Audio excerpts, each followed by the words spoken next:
Fala aí galera, tudo bem? Como prometido, bora falar sobre as pontas soltas e o que rolou no final dessa primeira temporada de Entrelaçados. Esse vídeo é a segunda parte falando sobre essa série, então se você não assistiu a primeira, onde eu falei o que eu achei dos personagens, da história e tudo mais, clica aqui na descrição ou se não no cardzinho que tá aparecendo aqui em cima. E claro, não esquece de ativar as notificações se você já for inscrito. E claro, se você ainda não for inscrito, já se inscreve, porque tem muita série chegando agora em 2022, lá no Disney Plus tem o Sempre Fui Jos, Papas em Cargos, Freaks. Então, assim, tem muito conteúdo pra gente conversar e sem mais delongas, bora falar sobre o final. Vamos começar pelo fato que muita gente falou que essa série teve muito furos. E eu vou dizer pra vocês que não são furos, são as pontas soltas. Porque o interesse dessa série é realmente essa onda de mistério por trás de todo o contexto, né, adolescente teen que as séries da Disney oferecem.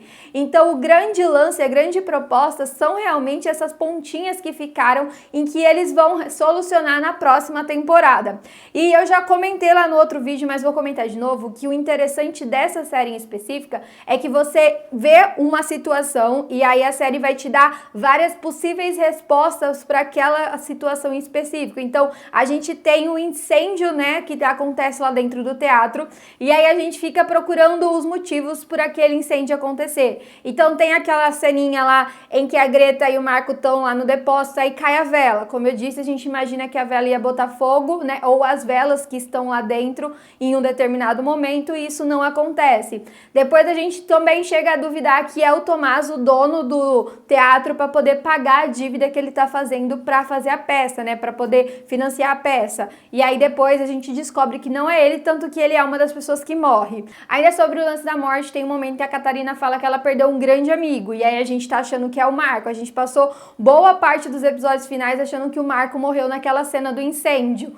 E aí tem um momento específico lá no passado em que a Catarina, ela tá conversando com o Tomás e ela fala que ela considera ele demais porque eles cresceram junto. Aí você fala, pô, é o Tomás que morreu lá no incêndio. Aí a gente tem aquele momento lá no episódio final em que a Alegra, ela tá com o Marco no momento do incêndio, ela tenta salvar ele, mas infelizmente ela volta pro futuro. A gente tem aquela cena do Marco caindo e você mata assim que ele morreu de fato, pra de repente aparecer o momento final com ele chegando no futuro usando a pulseira.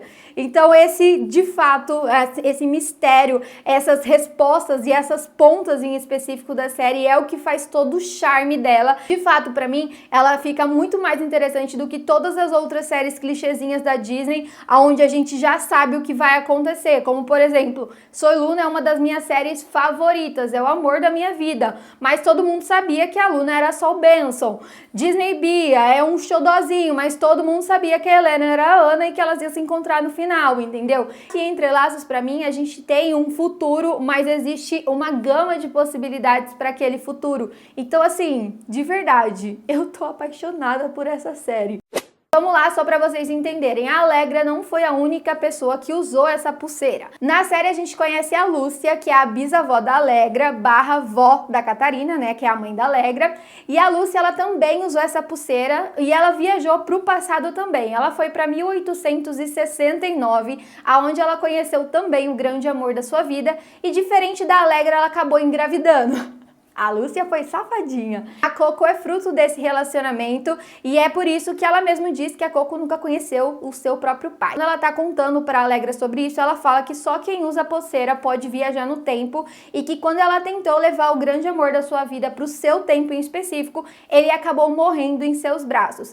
E aí a gente tem esse replay acontecendo, como eu disse na cena lá do incêndio, onde a Alegra tá abraçada com o Marco e aquelas luzes roxas começam a aparecer também, mas consequentemente ele consegue viajar no tempo, o que é uma ponta bem interessante e eu tenho uma teoria para isso. Fora essas duas e o Marco, que a gente descobre bem no final, podem sim existir outras pessoas da família Sharp que já viajaram no tempo e talvez as próprias Catarina e a Dona Cocô, mas a gente ainda não sabe disso porque é uma das pontas e uma das perguntas que a gente tem pro próximo episódio, já que em específico a Cocô ela fica batendo muito na tecla que não se pode mudar o passado, que se eu pudesse voltar no tempo e não sei o que. Ela frisa muito essa situação, óbvio, porque faz parte do contexto da série, mas talvez a gente pode trabalhar isso daí como uma ponta pro futuro da segunda temporada. Enfim, a Allegra, ela viaja no tempo pro passado e ela acha que se ela mudar o passado da sua mãe, isso vai interferir no seu futuro e vai fazer com que a sua mãe aprove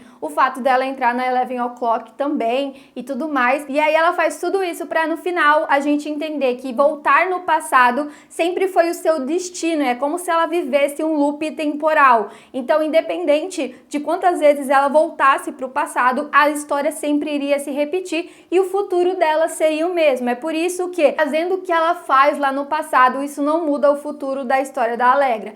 E aí ela percebe que viajar no passado realmente foi só importante porque ela descobriu um pouco mais sobre ela mesma. Dentre as pontas soltas, uma das coisas que eu tenho mais interesse em saber é como foi a vida deles depois daquele momento em 1994 até eles chegarem em 2021. É óbvio que eu não quero que contem tudo, mas eu tenho interesse em saber, por exemplo, porque o Diego se relacionou com a Greta, né? Como foi que eles ficaram juntos, em qual momento específico isso aconteceu. Eu também queria saber o que rolou, por exemplo, com a Coco e o Mike, porque eles fizeram toda essa tramóia junto, e aí a 11 O'Clock existe e a Coco, por exemplo, não tá nem, né, interligada em tudo aquilo, sendo que a ideia do teatro era dela, e aí, consequentemente, o Tomás era a pessoa que só financiava tudo aquilo lá no começo. Temos também o lance da Catarina, o que aconteceu com ela depois de todo esse tempo. Uma outra pergunta é quem é o pai da Allegra? Isso não fica claro. A gente só descobre quem é o pai da Coco, mas a gente não descobre quem é o pai da Catarina e também não sabemos ainda quem é o pai da Allegra. E aí, além disso, a gente tem as pontas mais principais de todas, que é quem realmente, de fato, botou fogo no teatro daquela vez, porque a gente tem suspeita de ter sido a Cocô, né, que eu acho que é a maior suspeita que todo mundo tá imaginando, porque o relógio é o mesmo que ela tá usando, tanto que lá no episodinhozinho final tem um close no relógio e tudo mais, e que, por sinal, o Félix, ele viu o relógio na filmagem, então se ele vê ela usando o relógio, ele vai principalmente desconfiar dela. E a segunda ponta é como o Marco sobreviveu e como ele, diferente das outras viajantes, foi para o futuro ao invés de ir para um outro passado. Bom, a minha teoria para esse acontecimento é, nós sabemos que a Lúcia, ela estava lá no teatro, na peça, e nós sabemos que ela estava tentando ajudar a Allegra nessa relação de viagens no tempo, se apaixonar pelas pessoas, porque ela já tinha sofrido isso. E como nós estamos falando de 1994, onde a Lúcia fala que ela mesma enterrou a pulseira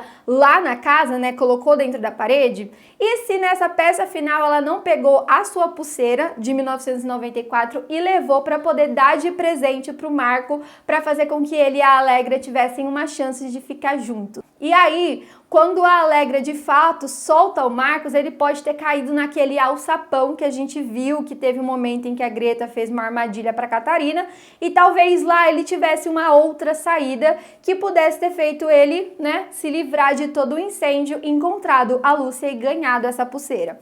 Como a gente bem sabe, o tempo no passado e no futuro funciona totalmente diferente. Então, todos os meses que se passou no futuro, desde o momento em que as três conversam lá no Teatro Destruído, até o momento em que o teatro reabre, tem a peça de teatro, no passado em específico passou-se algumas horas, é por isso que ele aparece com a mesma roupa do momento do incêndio.